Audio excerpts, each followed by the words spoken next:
मैं चाहता हूं कि सुसमाचार के उस संदेश उस हिस्से की तरफ चलें जिससे चाहता हूं कि पढ़ें यूहन्ना रचित सुसमाचार उसका 4 अध्याय। यूहन्ना रचित सुसमाचार उसका 4 अध्याय और उसके 27 से लेकर के 34 पद तक। मैं हिंदी में पढ़ रहा हूं और मैं निवेदन कर रहा हूं कि कोई उसे गुजराती में पढ़ दे। पढ़ने के लिए कोई है? माइक्रोफोन है? Thank you. मैं हिंदी में पढ़ रहा हूं और कोई उसे गुजराती में पढ़ दे। सुनिएगा, ऐसा लिखा है हिंदी में। इतने में उसके चेले आ गए और अचंभा करके कहने लगे कि वो स्त्री से बातें कर रहा है। तो भी किसी ने ना पूछा तू क्या चाहता है। पहला सवाल, तू क्या चाहता है या किस लिए उससे बातें करता है। दूसरा सवाल, किस लिए उससे बातें करता है। तब स्त्री अपना घड़ा छोड़कर नगर में चली गई, लोगों से कहने लगी, आओ एक मनुष्य को देखो जिसने सब कुछ जो मैंने किया मुझे बता दिया। कहीं यही तो मसीह नहीं है। अतः वे नगर से निकलकर उसके पास आने लगे। इस बीच उसके चेलों ने यीशु से यह विनती करी, हे रब्बी, हे गुरु, कुछ खा ले।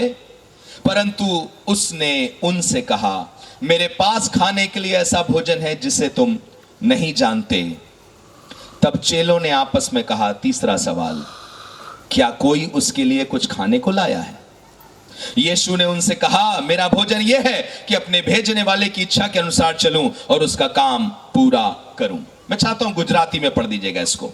એટલામાં તેના શિષ્યો આવ્યા અને સ્ત્રીની સાથે તે વાત કરતો હતો, માટે તેઓ આશ્ચર્ય પામ્યા। તો પણ શું ચાહે છે અથવા તેની જોડે તું શા વાસ્તે વાત કરે છે। ता पण तू શું ચાહે છે। શું ચાહે છે। मुझे ज्यादा गुजराती तो नहीं आती पर इतना सही बोल रहा हूं। तू શું ચાહે છે। तू શું चाहे छे। दूसरी बात सुनिएगा, એમ કોઈએ પૂછ્યું નહીં। एम कोई पूछे नहीं। ત્યારે તે સ્ત્રી પોતાની ગાગર ત્યાં મૂકીને શહેરમાં ગઈ शहर में गई અને લોકોને કહે છે કે और लोगों से कहने लगी, આવો જેટલું મેં કર્યું તે બધું જેણે મને કહી દેખાડ્યું તે માણસને જુઓ, તે જ ખ્રિસ્ત છે કે શું। आओ एक आदमी को देखो, उसने मेरे बारे में सब बता दिया जो मैंने पाप किया था। कहीं यही तो मसीह नहीं है। हाँ તેઓ શહેરમાંથી નીકળીને हाँ તેની પાસે આવવા लाग्યા। તેટલામાં શિષ્યોએ તેને વિનંતી કરી કે चेले लोग खाना लेकर के आ गए और उससे कहने लगे, खा लो कुछ, इतनी देर से थके हुए, कुछ खा लो। आगे सुनिएगा। રાબ્બી हाँ જમ।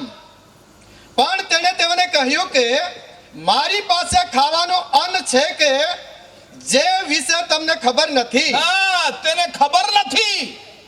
માટે तो શિષ્યોએ ये सोच रहे होंगे, ऐसा कौन सा खाना है जिसकी खबर हमें नहीं है। ये कौन सा खाना है। क्या कोई गुजरात से खाना लाया इनके लिए। ऐसा कौन सा खाना है, जौ की रोटी लाया क्या कोई। हम तो बाजार से खाना खरीद के लाए हैं, पर ये कह रहा है मेरे पास भी एक खाना है जिसे तुम नहीं जानते। चेलों के लिए सबसे दुख की बात है कि जिस चीज से प्रभु यीशु मसीह तृप्त है और भरा हुआ है, चेले उसकी खबर भी नहीं है उनको। चेलों को मालूम भी नहीं कि मेरा प्रभु किस लिए इतना संतुष्ट है, किस लिए तृप्त है, क्या कारण है कि चुपचाप बैठा है और इतनी देर चलने के बाद भी खाना नहीं मांग रहा है। इसी ने हमें कहा था जाओ खाना लेकर के आओ। अब हम खाना लेके आए तो कह रहा मैं भूख नहीं है मुझ में। क्या कारण है, मेरा प्रभु इतना तृप्त क्यों है, क्या है इसके पास। सुनिएगा प्रभु यीशु मसीह का जवाब क्या था, मेरे पास वो खाना है जिसे तुम जानते नहीं। खाना मालूम क्या था, अपने स्वर्गीय पिता की इच्छा पूरा करना मुझे तृप्त करता है। एक चीज जो मुझे भर देती है, एक चीज जो मुझे संतुष्ट करती है, एक चीज जो मुझे भर देती है, आनंदित करती है, वो ये है कि किसी तरीके से मैं परमेश्वर की इच्छा को पूरा कर दूं। हालेलुया। रोटी से मुझे तृप्ति नहीं मिलती, पैसों से तृप्ति नहीं मिलती, बड़ी कार से तृप्ति नहीं मिलती, बड़े बंगले से मैं संतुष्ट नहीं होता। मेरी संतुष्टि इस बात में है कि क्या मेरा पिता मुझसे खुश हुआ कि नहीं हुआ। समस्या तो यही है, आज बहुत से लोग पिता से खुश नहीं हैं, उसकी इच्छा पूरी नहीं कर रहे। उन्हें सिर्फ आशीषें चाहिए, उन्हें सिर्फ आशीषें चाहिए। आगे सुनिए क्या लिखा है। मुद्दा ये नहीं है, आगे चलेंगे। क्या लिखा है पढ़िए। માટે શિષ્યોએ हाँ માહો માહી કહ્યું કે हाँ એને સારું શું કોઈ કંઈ ખાવાનું લાવ્યો હશે। तीसरा सवाल, इसके लिए क्या कोई खाने के लिए लाया। लाया है? इन 3 सवालों पर चर्चा करेंगे। सबसे पहला सवाल क्या है? सबसे पहला सवाल क्या था? यीशु तेवने कहे छे के ना, सबसे पहला सवाल, हाँ आगे पढ़ दीजिए, खत्म करेंगे। यस, पढ़िए। यीशु तेवने कहे छे के हाँ। जेने मने मोकल्यो छे हाँ। तेनी इच्छा पूरी करवी अने तेनो काम पूर्ण करवो ए मारो अन्न छे। यही मेरा अन्न है कि जिसने मुझे भेजा है उसका काम पूरा करूं। पहला सवाल हम लेकर के चलेंगे और पहला सवाल है, तू सु काहे चाहे छे? तू सु चाहे छे? तेरे मन में क्या चल रहा है? क्या प्लान है प्रभु जी? एक औरत से बात कर रहे हो तो क्या औरत से बात करना बुरी चीज है? क्या औरत से बात नहीं कर सकता कोई? आप बताइए, क्या स्त्री से बात नहीं कर सकते? कुछ गड़बड़ हो जाएगा क्या? और क्यों स्त्री से बात करना मुश्किल हो जाएगी, प्रॉब्लम हो जाएगी? चलिए आपको कहानी बताता हूं। शुरू करते हैं कहानी। शायद आपने सुना होगा, एक दिन प्रभु यीशु मसीह लगभग 4-5 घंटे पैदल यात्रा करने के बाद एक जगह पर आए जिसका नाम था सुखार। उस जगह के पास एक कुआं था। तो प्रभु यीशु मसीह ने कहा, देखो वो देखो, लगभग यहां से 20 मिनट की दूरी पर खाना मिल सकता है, शहर है, तुम वहां चले जाओ, खाना ले आओ। वो देखो कुआं है, मैं कुएं के पास बैठा हूं। तो प्रभु यीशु मसीह कुएं के पास, बाइबल में लिखा, ऐसे ही बैठ गए। वो चुपचाप बैठे हुए थे। इतने में एक औरत आई। क्या समय हो रहा था मालूम? दिन का 12 बज रहा था। 12 से 1 के बीच की बात है। 12 से 1 बजे यीशु मसीह थका हुआ है और कुएं के पास बैठा है। एक औरत पानी भरने आई। यीशु मसीह ने उससे पूछा, उससे कहा कि मुझे पानी पिला। तो वो कहने लगी, तू तो यहूदी है, तू ऊंची जाति का है, तू महान है, तू बड़े लोगों में है, हमारे साथ कैसे बर्ताव करता है? तू तो अच्छे लोग बुरे लोगों के साथ उठते बैठते नहीं है, महान लोग छोटे लोगों के साथ उठते बैठते नहीं है, पवित्र लोग अपवित्र लोगों के साथ उठते बैठते नहीं है, शुद्ध लोग अशुद्ध लोगों के साथ कोई बर्ताव नहीं करते हैं। और आपको मालूम है, पुराने नियम के अनुसार अगर कोई शुद्ध व्यक्ति किसी अशुद्ध को छू लेगा तो वो अशुद्ध भी वो शुद्ध भी अशुद्ध हो जाएगा।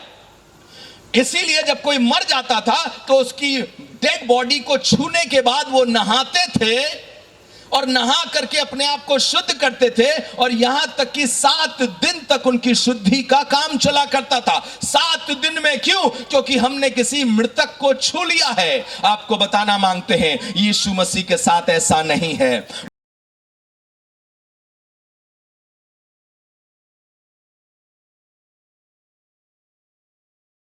मुर्दे को छू करके खुद अशुद्ध नहीं होता, पर मुर्दे को छू करके वो नया जीवन देता है। वो पापी को छू करके पापी नहीं होता, पर पापी को छू करके धर्मी बना देता है। वो गंदे लोगों को छू करके गंदा नहीं बनता, पर गंदे लोगों को छू करके अपने जैसा बनाने की सामर्थ रखता है हमारा यीशु मसीह। तू क्या चाहता है? अरे बिटिया, तुझे नहीं मालूम, तुम चेलो नहीं समझ पा रहे हो मैं क्या चाहता हूं। मैं चाहता यह हूं कि मैं इस पापिनी स्त्री को छू करके बात करके इसको नया जीवन दे दूं। तू क्या चाहता है? क्या चल रहा है तेरे दिमाग में? यीशु मसीह कहना मांग रहा है, मेरे पास एक प्लान है, मेरे पास एक योजना है, मैंने कुछ सोचा है। इस गंदी स्त्री के लिए भी सोचा है। ये स्त्री मालूम कौन थी? ये स्त्री वो स्त्री थी, बाइबल में लिखा है, जो 5 पति कर चुकी थी और जिस छठे के साथ रहती थी वो भी उसका पति नहीं था। इसका मतलब समझते हैं आप? इसका मतलब समझते हैं? इसका मतलब यह है कि 5 बार शादी करी और छठी बार अब शादी नहीं करी, लेकिन ऐसे ही व्यभिचार के संबंध में जी रही है। आप क्या बोलेंगे ऐसी स्त्री को? आप उसे अपने घर बुलाएंगे ना? कहेंगे, मेरे बच्चों को पढ़ाया करो ट्यूशन, मेरे घर आकर के मेरी बेटियों के साथ उठा बैठा करो, बातचीत किया करो। करेंगे आप? वो जिसको समाज में कोई नाम नहीं मिला, वो जिसको समाज में इज्जत नहीं मिली, वो जिसको समाज में कोई नहीं पूछता, आप उसे अपने घर पे ला करके बताइए अपनी बहू बनाएंगे, अपनी बेटे से शादी करवाएंगे उसकी? ये वो स्त्री थी जो 5 पति कर चुकी थी और छठे के साथ बिना शादी किए हुए रह रही थी और जानती थी कि ये जो रह रहा है मेरे साथ, ये वफादार नहीं है। यीशु मसीह ने कहा, जिस छठे के साथ रहती वो भी तेरा पति नहीं। वो कह रही, तू कैसे जानता ये सब? यीशु मसीह कह रहा है, जानता तो तेरे बारे में और भी बहुत कुछ हूं, पर तू मुझे नहीं जानती। सुनिएगा, यीशु मसीह आपके एक एक पाप को जानता है, पर आप यीशु मसीह की सामर्थ को शायद पूरा नहीं जानते। यहूदा इस्करियोती गया और जा करके फांसी लगा के मर गया, क्योंकि यहूदा मालूम है ना कौन था? जिसने प्रभु यीशु मसीह को 30 चांदी के सिक्कों में पकड़वाया था। यहूदा इस्करियोती गया, फांसी लगा करके मर गया, क्योंकि यहूदा अपना पाप जानता था। पर अगर वो प्रभु यीशु की दया जानता तो पतरस के समान इनकार करने के बाद माफी मांगता, पश्चाताप करता और प्रभु उसे नया जीवन दे देता। हमारी समस्या ये नहीं कि हम अपना पाप नहीं जानते, पाप तो हर एक जन जानता है, पर कई बार हमको ये नहीं मालूम कि जिस यीशु से बात कर रहे हैं वो पापों को क्षमा कर सकता है, बड़े से बड़े भयंकर से भयंकर पापों को क्षमा करके जीवन दान दे सकता। हालेलुया। तू क्या चाहता है? तेरे मन में क्या चल रहा है? क्या तेरे पास कोई योजना है इन लोगों के लिए, इन गरीबों के लिए, इन छोटे लोगों के लिए, इन तुच्छ लोगों के लिए, इन खराब लोगों के लिए? और इस स्त्री से बातें कर रहा है, क्या चाहता है? सुनिएगा, ये औरत कितने बजे आई है? 12 बजे। मुझे बताइए, क्या 12 बजे स्त्रियां जाती हैं पानी भरने के लिए? जब आप उत्पत्ति पढ़ेंगे जहां पर, और निर्गमन पढ़ेंगे जहां मूसा की शादी हुई थी और सिप्पोरा से उसकी मुलाकात हुई थी, कहां हुई थी? वो भी एक कुएं पर हुई थी। क्यों? क्योंकि कुएं पर सवेरे और शाम को लड़कियां पानी भरने के लिए आया करती थी। और कुएं पर आपको एक चीज और बताना मांगते हैं, जब इब्राहिम के बेटे के लिए दमिश्क एलियाजर गया था तो कुएं पर ही गया था और यह प्रार्थना कर रहा था कि जो बेटियां आएंगी, जो लड़कियां आएंगी, उनमें जो मेरे ऊंट को पानी पिलाएगी वही होगी प्रभु तेरी ओर से। क्या मतलब था? आपको बताएं, यहूदी प्रथा के मुताबिक कई बार लोग किसी बेटी की तलाश में, अपने लिए बहू की तलाश में, अपने बेटे के लिए कुछ तलाश में, या कोई लड़का अपने लिए तलाश में कुएं के पास जाया करता था कि कोई ना कोई लड़की आएगी। और आपसे कहना मांगता हूं, ये अकेले आई है, इसके साथ कोई नहीं है। मुझे बताओ बहनों, तुम बताओ, जब तुम कुएं पे पहले जाया करती थी, अब तो पानी सब जगह आ गया, प्रभु का धन्यवाद हो, पर आपसे पूछना मांगता हूं, जो लोग कुएं पे जाते हैं, कोई अकेली जाती है क्या? ये अकेली क्यों आई है? क्योंकि इसके साथ उठने बैठने वाला कोई नहीं है। आपसे कहना मांगता हूं, अगर आपके साथ भी उठने बैठने वाला कोई नहीं है, कोई आपके साथ उठ बैठ करके अपनी शर्मिंदगी महसूस करता है, लज्जा महसूस करता है, तो आपको बताना चाहता हूं, आपका परमेश्वर आपके साथ उठना बैठना चाहता है और लज्जा महसूस नहीं करता, उसे प्यार आता है आप पर। क्या परमेश्वर है हमारा! मन करता हाथ उठा के धन्यवाद, धन्यवाद, धन्यवाद, धन्यवाद, धन्यवाद परमेश्वर। आप मेरे साथ उठना बैठना चाहते हो? क्या आपको मालूम है, परमेश्वर एक पाप बर्दाश्त नहीं कर सकता। कितने पाप? एक पाप बर्दाश्त नहीं कर सकता। मुझे बताइए, आदम ने कितने पाप करे थे कि उसे अदन की वाटिका से निकाल दिया गया? कितने पाप? एक। हनन्या सफीरा ने कितने पाप करे थे कि दोनों पति पत्नी मर गए? प्रेरितों के काम 5वें अध्याय में कितने पाप? एक आदमी जो अमीर आदमी था, यीशु मसीह के पास आया, अमीर आदमी था, कहने लगा अनंत जीवन का अधिकारी होने के लिए क्या करूं? तो यीशु मसीह ने क्या कहा? तुझ में 356 कमियां हैं। नहीं, क्या बोला? तुझ में एक बात की घटी है। तो क्या एक कमी मुझे नरक ले जाएगी? जी हां, एक पाप आपको नरक ले जा सकता है। एक पाप आपको नरक ले जा सकता है। एक सवाल पूछूं आपसे, पहाड़ आसपास आपके तो बहुत हैं। जब 200 मीटर ऊपर पहाड़ जब आप चढ़ते हैं तो कितना कदम उठाना पड़ता है आपको? आपको मालूम है, पहाड़ ऊपर चढ़ने के लिए आपको ज्यादा कदम उठाने पड़ते हैं, क्योंकि ऊपर चढ़ने के लिए छोटा ही कदम चलता है। नीचे जाने के लिए आप बड़ा कदम ले सकते हैं, पर ऊपर जाने के लिए छोटे कदम लगते हैं। तो 200 मीटर चढ़ने के लिए कितने कदम लगेंगे? कम से कम 600 कदम। पर वहां से पहाड़ से नीचे आना है तो कितनी बार फिसलना पड़ेगा? पहाड़ से नीचे आने के लिए कितनी बार फिसलना पड़ेगा? बताइए, 600 बार या एक बार? एक बार में आप फिसले, ऊपर से कहां आए? नीचे। और ऊपर चढ़ने के लिए आप बताइए, कोई एक जन है जो नीचे खड़ा होकर कह रहा है जा, और आप पहुंच गए ऊपर? कोई कर सकता? नहीं। पहाड़ पे चढ़ने के लिए कितनी मेहनत लगती है, और गिरने के लिए एक बार भी। आप बताइए, 40 मंजिल ऊपर आप चढ़ रहे हैं सीढ़ी पर, 40 मंजिल चढ़ गए आप, और ऊपर से गिरने के लिए एक गलत कदम नीचे। कितने पाप आपको नरक ले जा सकते हैं? एक। बोलिए, कितने पाप आपको नरक ले जा सकते हैं? जोर से बोलिए, कितना पाप आपको नरक ले जा सकता है? और कितने लोगों ने एक पाप किया है? क्या आपने पाप किया है कि नहीं किया? ये जगह कौन सी? कोशिमदा के लोग झूठ मत बोलना, ईमानदारी। कोशिमदा के लोगों ने कभी पाप किया है या नहीं? बोलो हां या ना। कुछ लोग कह रहे हैं हम नहीं बोलेंगे, तुम ही बोलो। फिर से पूछ रहा हूं, कोशिमदा आसपास के सब जगह के लोग बताओ, क्या आपने पाप किया है? एक या नहीं? आप मुझसे पूछेंगे एक पाप, मैं बोलूंगा अरे नहीं भाई, अनेक पाप।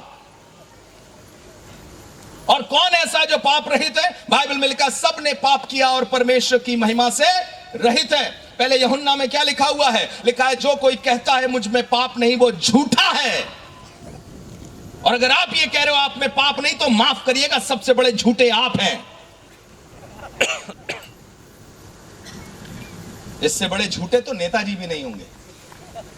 अगर आपने कहा मुझ में कोई पाप नहीं है, सबने पाप किया है, पर आपसे कहना मांगता हूं, यीशु मसीह फिर भी आपके साथ उठना बैठना चाहता है। क्यों? क्योंकि आपके साथ बैठ करके वो अशुद्ध नहीं होगा, पर आपके साथ बैठेगा तो आपको नया और शुद्ध कर देगा। हालेलुया। आपको बदल करके नया कर देगा। इसलिए आपके साथ बैठना चाह रहा है। और इसलिए लोगों ने सवाल पूछा, तू क्या चाहता है?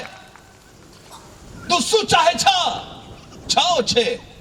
छे तू शू चाहे छे? मेरे पास एक प्लान है। शायद लोगों को नहीं मालूम आपके लिए परमेश्वर ने क्या योजना बनाई है, पर परमेश्वर के पास एक प्लान है। एक छोटा सा उदाहरण रखना मांगता हूं। कोई एक बच्चा आ जाए, इनमें से कोई एक बच्चा आ जाए। आएगा बच्चा? जल्दी से आ जा बेटे, जल्दी आ जा, ऊपर आ जा। अरे ना शर्माओ, जल्दी ऊपर आओ। एक उदाहरण आपको दिखाना मांगता हूं। आओ जल्दी आओ, जल्दी आओ। यस, अरे आ जाओ। अच्छा नहीं, कोई दूसरा बच्चा आ सकता है जो आ जाए? बिटिया ये आएगी कोई? आ जाओ। एक एग्जाम्पल आपको दिखाना चाहता हूं, और अब बहुत सामर्थ्य एग्जाम्पल। कोई एक बच्चा जल्दी से आ जाए। बच्चा ही चाहिए मुझे, लड़की आ जाए, लड़का आ जाए, कोई एक जल्दी से आ जाओ। कोई लेकर के आ जाओ बिटिया इसको। आ जाओ बेटा, आ जाओ, जल्दी आ जाओ। अच्छा ये आ रहा है, अरे ये आ रहा है, हीरो आ रहा है। Very good. ये हुई ना बात। बेटा क्या नाम तुम्हारा है? सार्थक। क्या? सार्थक। सार्थक। इसका आना सार्थक होगा। सार्थक, मैं तुम्हें एक काम दे रहा हूं, ठीक है? और वो काम है उस पुलपिट को उठा करके यहां ले आना, बिना गिराए, बिना तोड़े। वो वाला कुछ गिरना नहीं चाहिए। पहले देख लो, उठा पाओगे?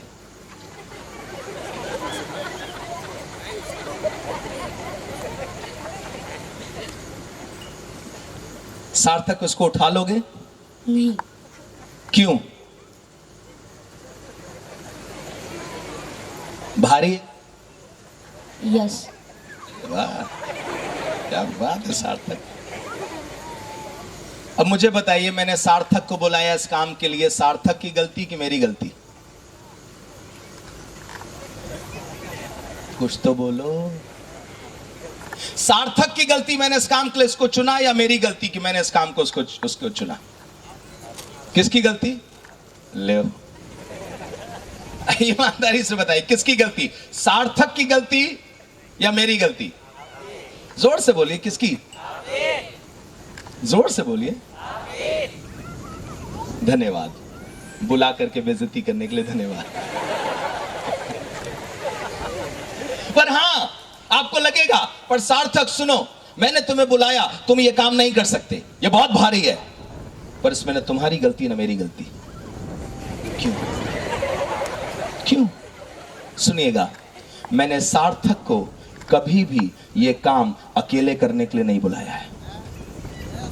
कोई काम मैंने सार्थक को, ये वाला विशेष काम, इतना भारी काम अकेले करने के लिए नहीं बुलाया है। सुनिएगा, सार्थक को क्यों बुलाया है, मैंने कमजोर को क्यों चुना है, मैंने उस जन को जो कर ही नहीं सकता उस काम को क्यों चुना है। सार्थक, सिर्फ हाथ लगाना, तुम उस साइड से जाकर हाथ लगाना, ऐसे सिर्फ हाथ लगाना। और सार्थक बोलेगा, हे प्रभु मुझसे नहीं हो पा रहा। गुजराती में कैसे बोलोगे मुझसे नहीं हो पा रहा? हे प्रभु મને નહીં થતું। हे प्रभु मने नहीं थातू, हैं? मुझसे नहीं हो पा रहा, प्रभु मेरी सहायता करो। तो प्रभु क्या बोलेगा? अपने अकेले कर, मैं काय को सहायता करूं? नहीं। बाइबल में लिखा है परमेश्वर का पवित्र आत्मा हमारी कमजोरी में हमारी सहायता करता है। मैंने सार्थक को इसीलिए बुलाया है कि सार्थक मैं जानता हूं तुम अकेले इस काम को नहीं कर सकते, पर मैं अपने स्वर्गदूतों को आज्ञा दूंगा। एक मिनट के लिए आ सकते हैं भाई लोग? मैं अपने स्वर्गदूतों को आज्ञा दूंगा कि जहां कहीं तू जाए तेरी रक्षा करें और तेरे इस काम में मदद करें कि जो सार्थक नहीं कर सकता है वो परमेश्वर के, उठा लें थोड़ा सा, और परमेश्वर के दूतों के द्वारा ये काम हो सके। हालेलुया, धन्यवाद, थैंक यू, थैंक यू। क्या आपको मालूम है परमेश्वर ने गरीबों को क्यों चुना? आपको मालूम है परमेश्वर ने कमजोर लोगों को क्यों चुना? ताकि कमजोर परमेश्वर को पुकारे और कहे प्रभु मैं कमजोर हूं। प्रभु कहे चिंता मत कर, मैं तेरा बल बनूंगा और मैं तेरे साथ होकर के इस बड़े काम को अंजाम दूंगा। हालेलुया। तेरे मन में क्या है? क्या सोच रहे हो प्रभु?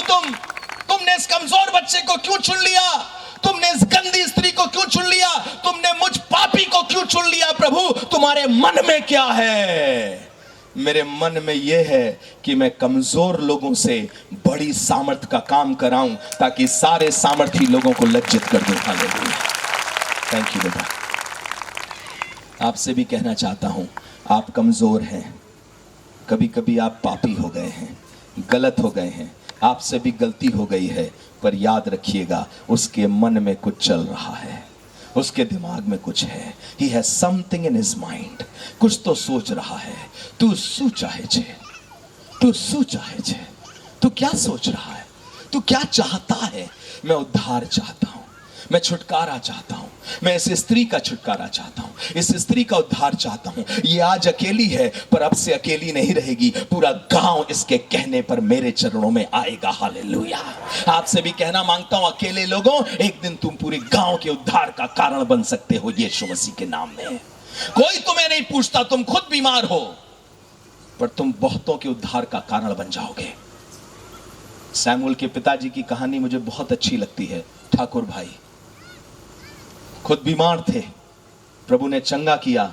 आज न जाने कितने गांव में कलीसिया की स्थापना हुई है जिसमें वो जा जा करके सुसमाचार सुनाते थे। आपसे भी कहना मांगता हूं, शायद आप कमजोर हैं, आपसे नहीं हो सकता, अपने आप को छोटा समझते हैं, अपने आप को गरीब समझते हैं, पर प्रभु ने कहा बेटा चिंता मत कर, मेरे पास एक प्लान है, मेरे पास एक योजना है, मैं कुछ सोच रहा हूं, मैं कुछ सोच रहा हूं, मेरे पास कुछ है तुम्हारे लिए।